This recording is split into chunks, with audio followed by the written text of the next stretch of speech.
नमस्कार दोस्तों, next nine life देख रहे हैं आप और मैं हूं आपके साथ प्रज्ञा सिंह।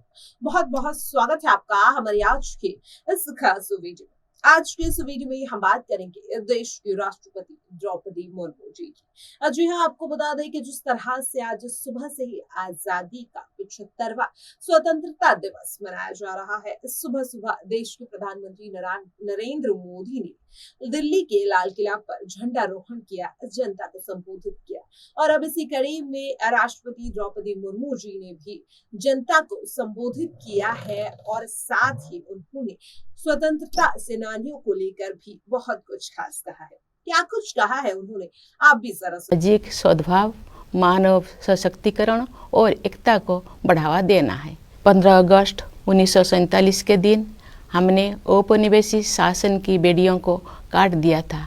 उस दिन हमने अपनी नियति को नया स्वरूप देने का निर्णय लिया था। उस शुभ दिवस की वर्षगांठ मनाते हुए हम लोग सभी स्वाधीनता सेनानियों को सादर नमन करते हैं। उन्होंने अपना सर्वस्व बलिदान कर दिया ताकि हम सब एक स्वाधीन भारत में सांस ले सके। भारत की आज़ादी हमारे साथ साथ विश्व में लोकतंत्र के हर समर्थक के लिए उत्सव का विषय है। जब भारत स्वाधीन हुआ तो अनेक अंतर्राष्ट्रीय नेताओं और विचारकों ने हमारी लोकतांत्रिक शासन प्रणाली की सफलता के विषय में आशंका व्यक्त की थी। उनकी इस आशंका के कई कारण भी थे। उन दिनों लोकतंत्र आर्थिक रूप से उन्नत राष्ट्र तक ही सीमित था। विदेशी शासकों ने वर्षों तक भारत का शोषण किया था। इस कारण भारत के लोग गरीबी और अशिक्षा से जूझ रहे थे। लेकिन भारतवासियों ने उन लोगों की आशंकाओं को गलत साबित कर दिया। भारत की मिट्टी में लोकतंत्र की जोड़ें लगातार गहरी और मजबूत होती गई। अधिकांश लोकतांत्रिक देशों में वोट देने का अधिकार प्राप्त करने के लिए महिलाओं को लंबे समय तक संघर्ष करना पड़ा। लेकिन हमारे गणतंत्र की शुरुआत से ही भारत ने सार्वभौमिक वयस्क मताधिकार को अपनाया। इस प्रकार आधुनिक भारत के निर्माताओं ने प्रत्येक वयस्क नागरिकों को राष्ट्र निर्माण की सामूहिक प्रक्रिया में भाग लेने का अवसर प्रदान किया।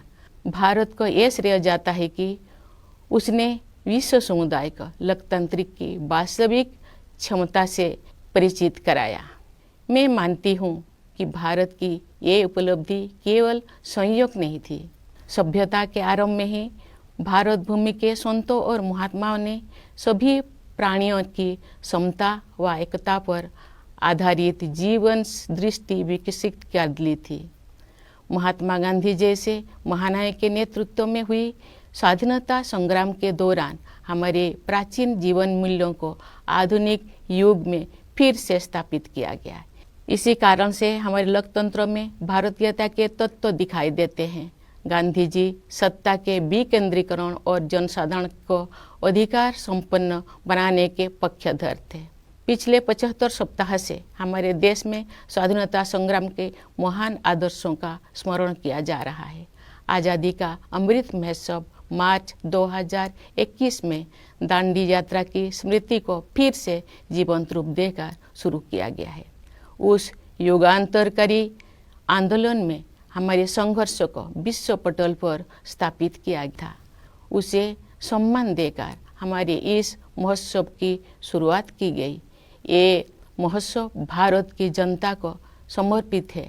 देशवासियों द्वारा हासिल की गई सफलता के आधार पर आत्मनिर्भर भारत के निर्माण का संकल्प भी इस उत्सव का हिस्सा है। हर आयु वर्ग के नागरिक पूरे देश में आयोजित इस महोत्सव के कार्यक्रम में उत्साहपूर्वक भाग ले रहे हैं। ये भव्य महोत्सव अब हर घर तिरंगा अभियान के साथ आगे बढ़ रहा है। आज देश के कोने कोने में हमारा तिरंगा शान से लहरा रहा है। स्वाधीनता आंदोलन के आदर्शों के प्रति इतने व्यापक स्तर पर लोगों में जागरूकता को देखकर हमारे स्वाधीनता सेनानी अवश्य प्रफुल्लित हुए होते। हमारा गौरवशाली स्वाधीनता संग्राम इस विशाल भारत भूमि में बहादुरी के साथ संचालित होता रहा। अनेक महान स्वाधीनता सेनानियों ने वीरता के उदाहरण प्रस्तुत किए और राष्ट्र जागरण की मशाल अगली पीढ़ी को सौंपे। उन्हें वीर योद्धाओं तथा उनके संघर्षों, विशेषकर किसानों और आदिवासी समुदाय के वीरों का योगदान एक लंबे समय तक सामूहिक स्मृति से बाहर रहा।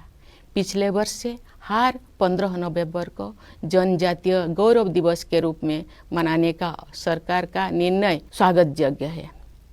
हमारे जनजातीय महानायक केवल स्थानीय या क्षेत्रीय प्रतीक नहीं है, बल्कि ये पूरे देश के लिए प्रेरणा का स्रोत है।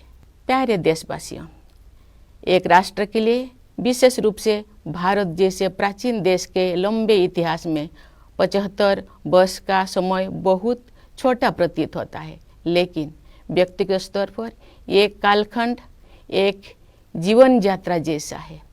हमारे वरिष्ठ नागरिकों ने अपने जीवन काल में अद्भुत परिवर्तन देखे हैं। ये गवाह है कि कैसे आज़ादी के बाद सभी पीढ़ियों ने कड़ी मेहनत की, विशाल चुनौतियों का सामना किया और स्वयं अपने भाग्य विधाता बने। इस दौर में हमने जो कुछ सीखा है वो सब उपयोगी साबित होगा, क्योंकि हम राष्ट्र की यात्रा में एक ऐतिहासिक पड़ाव की ओर आगे बढ़ रहे हैं। हम सब 2047 में स्वाधीनता के शताब्दी उत्सव तक की 25 वर्षों की अवधि यानी भारत के अमृत काल में प्रवेश कर रहे हैं। हमारा संकल्प है कि वर्ष 2047 तक हम अपने स्वाधीनता सेनानियों के सपनों को पूरी तरह साकार कर लेंगे। इसी कालखंड में हम बाबा साहेब भीमराव अंबेडकर के नेतृत्व में संविधान का निर्माण करने वाला विभूतियों के विजन को साकार कर चुके होंगे। एक आत्मनिर्भर भारत के निर्माण में हम पहले से ही तत्पर हैं। वो एक ऐसा भारत होगा जो अपनी संभावनाओं को साकार कर चुका होगा। दुनिया ने हाल के वर्षों में एक नए भारत को उभरते हुए देखा है। खासकर कोविड-19 के प्रकोप के बाद इस महामारी का सामना हमने जिस तरह किया है, उसकी सर्वत्र सराहना की गई है। हमने देश में ही निर्मित वैक्सीन के साथ मानव इतिहास का सबसे बड़ा टीकाकरण अभियान शुरू किया। पिछले महीने हमने 200 करोड़ वैक्सीन कवरेज का आंकड़ा पार कर दिया है। इस महामारी का सामना करने में हमारी उपलब्धियां विश्व के अनेक विकसित देशों से अधिक रही है। इस प्रशंसनीय उपलब्धि के लिए हम अपने वैज्ञानिकों, डॉक्टरों, नर्सों, पैरामेडिक्स और टीकाकरण से जुड़े कर्मचारियों के आभार हैं। इस आपदा में कोरोना योद्धाओं द्वारा किया गया योगदान विशेष रूप से प्रशंसनीय है। कोरोना महामारी ने पूरे विश्व में मानव जीवन और अर्थव्यवस्थाओं पर कठोर प्रहार किया है। जब दुनिया इस गंभीर संकट के आर्थिक परिणामों से जूझ रही थी, तब भारत ने स्वयं को संभाला और अब पुनः तीव्र गति से आगे बढ़ने लगा है। इस समय भारत दुनिया में सबसे तेजी से बढ़ रही प्रमुख अर्थव्यवस्था में से एक है। भारत को स्टार्टअप इकोसिस्टम का विश्व में ऊंचा स्थान है। हमारे देश में स्टार्टअप्स की सफलता, विशेषकर यूनिकॉर्न्स की बढ़ती हुई संख्या हमारी औद्योगिक प्रगति का शानदार उदाहरण है। विश्व में चल रही आर्थिक कठिनाई के विपरीत भारत की अर्थव्यवस्था को तेजी से आगे बढ़ाने के श्रेय सरकार तथा नीति निर्माताओं को जाता है। पिछले कुछ वर्षों के दौरान फिजिकल और डिजिटल इंफ्रास्ट्रक्चर के विकास में अभूतपूर्व प्रगति हुई है। प्रधानमंत्री गति शक्ति योजना के द्वारा कनेक्टिविटी को बेहतर बनाया जा रहा है।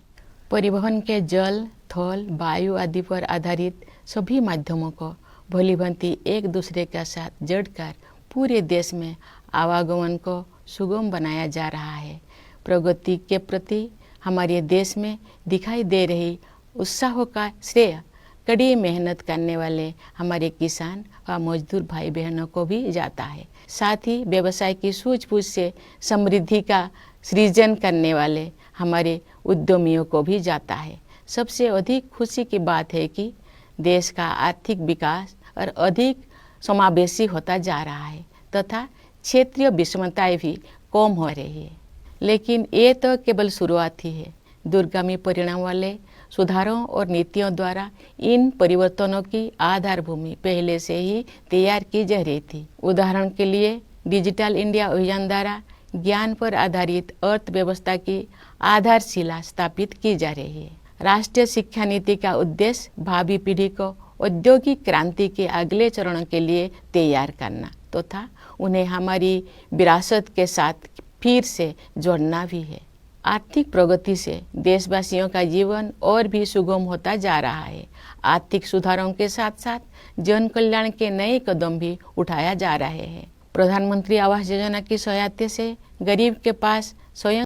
तो जिस तरह से आपने देखा कि जहां सभी स्वतंत्रता दिवस के इस खास मौके पर बधाई दे रहे हैं, शुभकामना दे रहे हैं पूरे देश को, और इसी कड़ी में द्रौपदी मुर्मू जी ने भी यहाँ पर देशवासियों के नाम ये संबोधन किया और बताया कि किस तरह से हमारे देश को आजादी दिलाने के लिए वीरों ने, जवानों ने और साथ ही स्वतंत्रता सेनानियों ने संघर्ष लड़ा, अपने जीवन का बलिदान दिया और आखिरकार इस कड़े संघर्ष के बाद देश आज 75वां अमृत महोत्सव मना रहा है।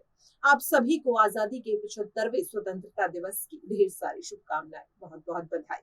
फिलहाल के लिए इस खबर पर इतना ही। ऐसी ही तमाम अपडेट से जुड़े रहने के लिए देखते रहिए नेक्स्ट 9 लाइव। नमस्कार।